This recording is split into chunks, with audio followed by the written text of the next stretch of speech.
The నాది అంటే కిరాయితనం, మాది మాది అంటే పరాయితనం, మనది మనందరిది అంటేనే మనతనం, మంచితనం, మగతనం అని.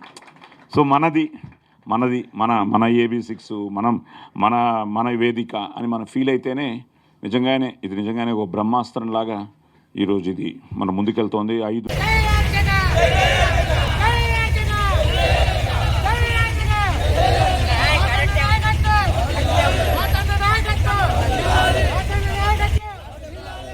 తెలంగాణ రాష్ట్రంలో ధూపదీప నైవేద్యం అర్చకుల సమస్యలను ప్రభుత్వం దృష్టికి తీసుకెళ్తూ పరిష్కారం కోసం ఈ నెల 22 నుంచి ఆరంభమైన చైతన్య యాత్రలు ధూమ్ధామ్గా కొనసాగుతున్నాయి. ప్రతి జిల్లా కేంద్రాల్లో నిర్వహిస్తున్న శాంతియుత ర్యాలీలు, సభలు, సమావేశాలకు వేలాది మంది అర్చకులు పాల్గొంటూ తమ సమస్యలపై గళం విప్పుతున్నారు. ప్రభుత్వం తమ సమస్యలను పరిష్కరించడమే కాకుండా తమ డిమాండ్లను నెరవేర్చి అర్చకుల జీవితాల్లో వెలుగులు నింపాలని కోరుతున్నారు. ధూప దీప నైవేద్య అర్చక సంఘం రాష్ట్ర అధ్యక్షులు దౌలతాబాదు వాసుదేవ శర్మ ఆధ్వర్యంలో నిర్వహిస్తున్న సమావేశాలకు విశేష స్పందన లభిస్తోంది. జనవరి 7వ తేదీ వరకు రాష్ట్రంలోని అన్ని జిల్లాల్లో సమావేశాలు, ర్యాలీలు నిర్వహిస్తున్నట్లు వాసుదేవ శర్మ ప్రకటించారు. 2007 సంవత్సరంలో ఆరంభమైన ధూపదీప నైవేద్య పథకం ద్వారా అనేక మంది గ్రామీణ ప్రాంత మరియు పట్టణ ప్రాంత దేవాలయాల్లో అర్చకత్వాన్ని నిర్వహిస్తూ వేలాది మంది అర్చకులు జీవనం కొనసాగిస్తున్నారు. తాము చేస్తున్నటువంటి అర్చక వృత్తిపై భద్రత లేకపోవడంతో పాటు గడిచిన 18 ఏళ్లుగా అర్చక విధులు నిర్వహిస్తూ జీవితమంతా దేవాలయంలోని హారతి కర్పూరం తమ జీవితాలు హరించి వేసినట్లుగా ఉన్నాయని ఆవేదన వ్యక్తం చేస్తున్నారు. దేవాదాయ శాఖ ఆధ్వర్యంలో సుమారు 6,758 మంది అర్చకులు ధూపదీప నైవేద్య అర్చక పథకం కింద విధులు నిర్వర్తిస్తున్నారు. పెరిగిన ఖర్చులు, ఆదాయ వనరులు లేకపోవడం వల్ల వేలాది కుటుంబాలు ఆర్థిక కష్టాలు పడుతున్నాయన్నారు. ధూపదీప నైవేద్య అర్చకులకు కేవలం గౌరవ వేతనం 6,000 రూపాయలు అందిస్తూ ధూపదీప నైవేద్యములకు 4,000 రూపాయలు కలిపి 10,000 ఇస్తుందన్నారు. తమకు ఉద్యోగ భద్రత కల్పిస్తూ వారి జీవనం కొరకు సరైన వేతనం ఇవ్వాలని ప్రభుత్వానికి విజ్ఞప్తి చేస్తున్నారు. గ్రామీణ మరియు పట్టణ ప్రాంతాల్లో అర్చకుల పరిస్థితి దారుణంగా ఉందన్నారు. పెరిగిన ధరలతో దేవాదాయ నిర్వహణ వ్యయం కూడా పెరగడంతో అదే స్థాయిలో అర్చకుడి ఆదాయం పెరగకపోవడం వల్ల కష్టాలు పెరిగాయని ప్రభుత్వం దృష్టికి తీసుకెళ్లేందుకు ర్యాలీలు నిర్వహిస్తున్నామన్నారు. అర్చక కుటుంబ జీవనానికి అవసరమైన కనీస వేతనం 25,000 రూపాయలు చేయాలంటూ ధూపదీప నైవేద్యానికి 10,000 రూపాయలు కేటాయించాలని, మొత్తంగా అర్చకులకు 35,000 రూపాయలు అందించాలని విజ్ఞప్తి చేశారు. కరీంనగర్ జిల్లాలోని కాబాల లక్ష్మీ నరసింహస్వామి వారి ఆలయం మంటపం దగ్గర ధూపదీప నైవేద్య అర్చకుల చైతన్య యాత్ర సమావేశం ఏర్పాటు చేయడం జరిగింది. ఈ చైతన్య యాత్ర 22వ తేదీ సోమవారం రోజున నిజామాబాద్ జిల్లాలో ప్రారంభమై 7వ తేదీ హైదరాబాదులో ముగిస్తూ ఉంది. యాత్ర యొక్క ప్రధాన ఉద్దేశం నేటి సమాజంలో ఉన్నటువంటి పరిస్థితుల వల్ల 6,000 రూపాయల వేతనం, 4,000 రూపాయల పడితరం ధూపదీప నైవేద్య అర్చకులకు అందుతుంది.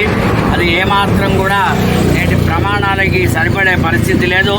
కాబట్టి ధూపదీప నైవేద్య అర్చకులందరికీ కూడా 35,000 రూపాయల గౌరవ వేతనాన్ని ఇస్తూ వారికి ఉద్యోగ భద్రత కల్పించాలని చెప్పి, అదేవిధంగా ప్రభుత్వ పథకాలు అమలు చేయాలని చెప్పి, ఇందిరమ్మ ఇళ్ళు ఇవ్వాలని, హెల్త్ కార్డులు, ఐడెంటిటీ కార్డులు ఇవ్వాలని చెప్పి, ప్రముఖ దేవాలయాల్లో ధూపదీప నైవేద్య అర్చకులకి ఉచిత శీఘ్ర దర్శనాన్ని ఏర్పాటు చేయాలని చెప్పి 11 అంశాలతో రాష్ట్ర వ్యాప్తంగా ఈ చైతన్య యాత్ర చేయడం జరుగుతుంది. అర్చకులు అందరూ కూడా సహకరిస్తూ చాలా చక్కగా వేలాది మంది ఈ చైతన్య యాత్రలో పాల్గొంటూ వారి కోరికలు ప్రభుత్వం తీర్చాలి అని చెప్పి వాళ్ళందరూ కూడా భావిస్తున్నారు.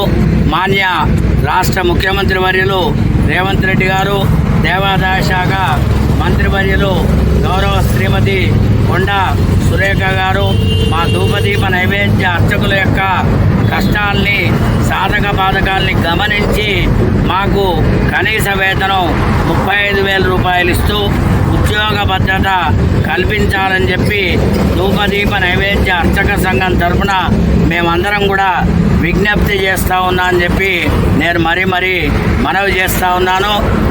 జై అర్చక!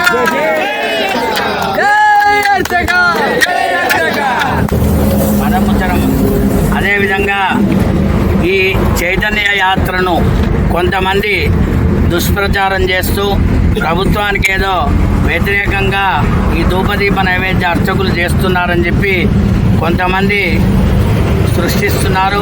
ఇది ఏమాత్రం వాస్తవం కాదని చెప్పి నేను పాత్రికేయులకి, ప్రభుత్వానికి, ప్రజలకు తెలియజేస్తున్నాం. మా సమస్యలపైన శాంతియుతంగా ర్యాలీలు చేస్తూ మా సమస్యల్ని ప్రభుత్వం దృష్టికి తీసుకుపోవాలని చెప్పి ఈ విధంగా మేము మా అర్చకుల యొక్క చైతన్యవంతం చేయడానికి ర్యాలీ చేయడం జరిగింది. నిన్న మొన్న ఒక సభ పెట్టినటువంటి గంగు ఉపేందర్ శర్మ అని చెప్పి 1000 స్తంభాల గుడి ప్రధాన అర్చకుడు సభ ఏర్పాటు చేసుకొని అర్చక ఉద్యోగుల సభను పెట్టుకొని అందులో ధూపదీప నైవేద్య అర్చకులకు 25,000 రూపాయలు వేతనం ఇవ్వాలని చెప్పి ఆయన ప్రకటించడం మేము తీవ్రంగా ఖండిస్తున్నాము అని చెప్పి నేను తెలియజేస్తున్నాను. అందరూ గమనించాల్సిన విషయం ఏంటంటే 1000 స్తంభాల గుడి దేవాలయ అర్చకుడికి మంచిగా కడుపు నిండా స్కేల్ ఉంది. హారతి ప్లేటు నిండుగా వస్తుంది. 1,00,000 రూపాయల జీతం. రోజు హారతి ప్లేట్ అన్ని కలిపితే నెలకు ఆయన 2-3 లక్షల రూపాయలు సంపాదిస్తాడు. మరి ఆయన 2-3 లక్షల రూపాయలు సంపాదించవచ్చు, కానీ ధూపదీప నైవేద్య అర్చకులు మాత్రం ఇంకా వెళ్ళని చాలని వేతనాలతో వారి జీవితం గడపాలి అని చెప్పి ఆయన ఈ రకంగా 25,000 కావాలని అడగడాన్ని ధూపదీప నైవేద్య అర్చకులు అందరం కూడా ఖండిస్తున్నాము అని చెప్పి మేము తెలియజేస్తూ, అదేవిధంగా ఈ చైతన్య యాత్రలో భాగంగా కరీంనగర్ జిల్లా ధూపదీప నైవేద్య అర్చకులు కూడా ఒక మంచి తీర్మానం ఈ ధూపదీప అర్చకులు కూడా ఒక మంచి తీర్మానం చేస్తున్నారు. అదేమిటంటే మరి 25,000 రూపాయలు ధూపదీప నైవేద్య అర్చకులకు సరిపోతాయి, వారికి అంత ఇవ్వాలి అని చెప్పి మా మీద అమితమైనటువంటి ప్రేమ చూపిస్తున్నటువంటి గంగు ఉపేందర్ శర్మ గారికి కూడా 1000 స్తంభాల గుడిలో ప్లేట్ కలెక్షను డబ్బులు ఎక్కువ వస్తున్నాయి కాబట్టి ఆయనకు కూడా మాకన్నా పెద్దోడు కాబట్టి 30,000 రూపాయల వేతనం ఆయనకి ఇవ్వాలి అని చెప్పి మేము కమిషనర్ను డిమాండ్ చేస్తూ ఉన్నాం.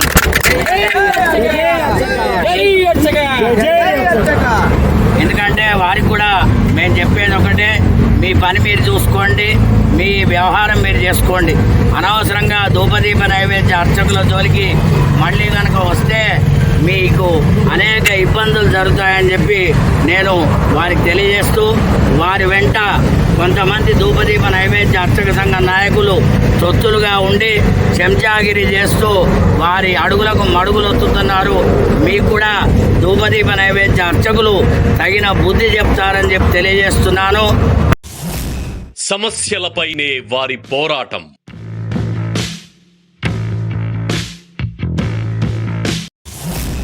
సహకారం అందించటమే వారి లక్ష్యం.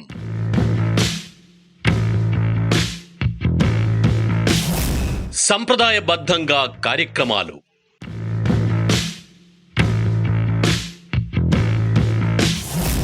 హక్కుల కోసం ఆహర్నిశలు శ్రమిస్తారు.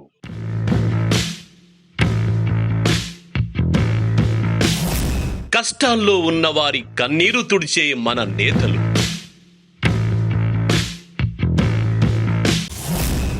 సంఘాలు ఏర్పాటు చేసి సంఘటితం చేస్తున్న లీడర్లు, విప్ర నేత, బాన్ ఫర్ ది బ్రాహ్మిన్స్.